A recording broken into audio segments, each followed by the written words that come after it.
কদিন আগে সৈকত দের একটা ভিডিও দেখছিলাম, সেটা হলো তো এখানেই আড্ডা মারিস আজকাল? ওই আড্ডা কাজ সব এখানে।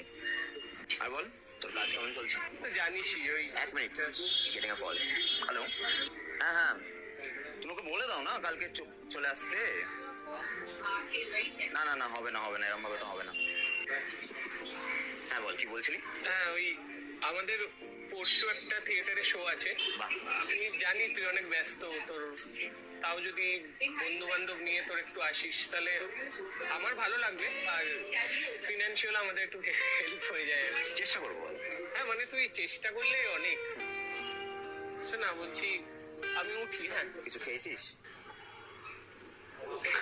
তাহলে খেয়ে নে। মানে খাওয়ার মতো এখানে না, পল্টুদার দোকান। এখানে না, যাচ্ছালা। পল্টুদার দোকান।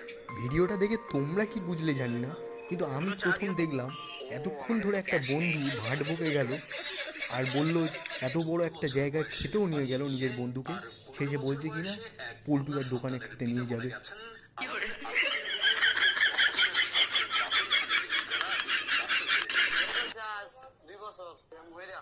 নিজেরাই মা বাবা একলা একলা চলাফেরা করে, এই কারণে বিয়া করে নিলাম। দেখলাম ছেলে বেতন থেকে হাত খরচের জন্য 1,000 টাকা করে রেখে বাকি 9,000 টাকা করে তার বাবা মা বউ বাচ্চার জন্য গ্রামে পাঠিয়ে দেন।